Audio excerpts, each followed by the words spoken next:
Before we begin, please imagine the bell notification is on and you're subscribed to Huna Stories. I didn't go there expecting a confrontation. The house had been empty for 8 months. After my divorce, I'd moved back to the city for work and left it sitting, paid off, quiet, technically mine. I decided to rent it. Practical, responsible, no emotion attached. I met Daniel from the property management company in the driveway at 10 in the morning. He was holding a clipboard and talking about market rates, paint touch-ups, minor landscaping. It felt transactional, safe. I unlocked the front door. The first thing I noticed was the smell. Laundry detergent and something fried, not dust, not emptiness. There were shoes by the door, small ones. I didn't speak immediately. I stepped inside, slow, scanning. A backpack hung over the banister, a pink water bottle on the coffee table. The television was on upstairs. Daniel stopped behind me. Is someone supposed to be here? I already knew the answer. Voices drifted down, children arguing about cereal. Then my sister came around the corner from the kitchen. She froze for a half second, then she smiled. "Oh," she said lightly, "you're early." Early? I looked at her, at the familiarity in her posture, at the way she leaned against my counter like she'd always belonged there. "What are you doing here?" I asked. She waved her hand casually. "Mom and Dad said it was fine. The kids needed space, just temporary.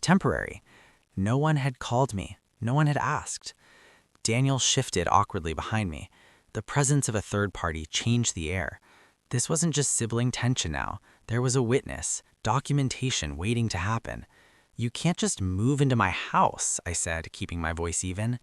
She laughed, not loudly, not cruelly, just dismissively.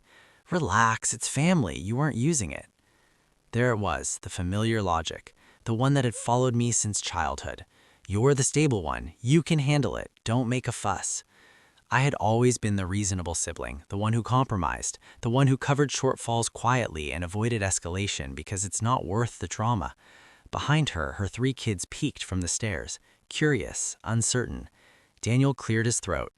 "Sir, do you want me to step outside?" "No," I said softly. My sister crossed her arms. "What's the big deal? We'll be out in a few months." "A few months?" I repeated. "You make good money," she added, shrugging. "This doesn't hurt you." The old pressure arose, the instinct to smooth it over, to say we'd figure it out later, to avoid embarrassing her in front of her children. But something felt different. Maybe it was Daniel standing there with a folder labeled lease preparation. Maybe it was the way she hadn't even bothered to call. Maybe it was the assumption, not request, not conversation, but assumption.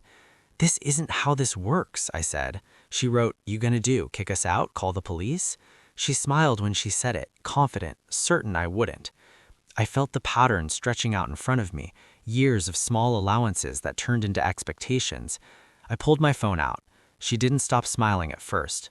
"Seriously?" she said. "Yes," I replied. I stepped onto the porch and made the call calmly. I explained that I was the property owner and someone was occupying it without permission. I didn't raise my voice, I didn't mention family.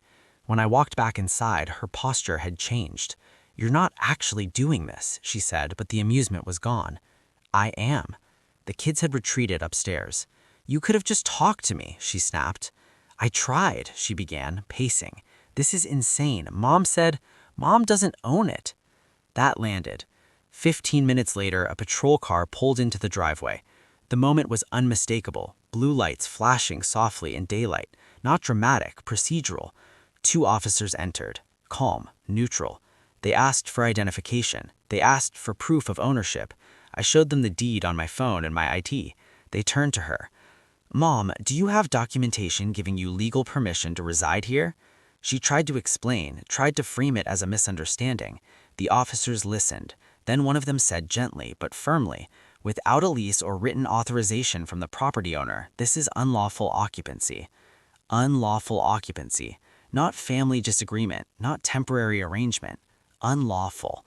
The shift was quiet, but absolute.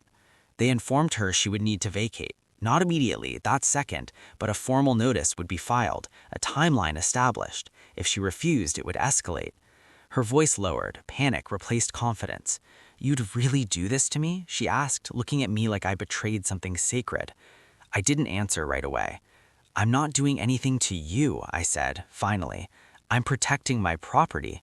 The officers finished their report, gave her the notice, explained the process. The power wasn't emotional, it was procedural.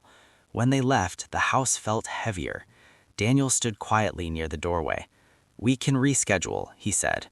"Yes," I replied. My sister didn't look at me as I walked out. That evening, my parents sounded wounded. My father sounded disappointed. "You could have handled it differently," he said. "I handled it legally," I answered. Silence stretched. They never admitted they told her it was fine. They never apologized for not asking me. The next 3 weeks were tense. She moved out before the deadline. No dramatic showdown, no final speech, just boxes in the driveway, children climbing into the car, a tight, unresolved quiet. At Thanksgiving, we sat across from each other. She didn't smile at me. I didn't apologize. The house was rented by then. A young couple signed a year lease, rent deposited on the first of every month. Predictable. Clean. Sometimes I wonder if I overcorrected, if I could have given her time without involving police. But then I remember her laughter, and I remember the feeling, not anger, but erasure. This wasn't revenge. There was no triumph in it, only a line drawn. Family dinners are quieter now. No one asks me for favors the same way, and for the first time in my life, I don't feel like the unreasonable one, just the owner.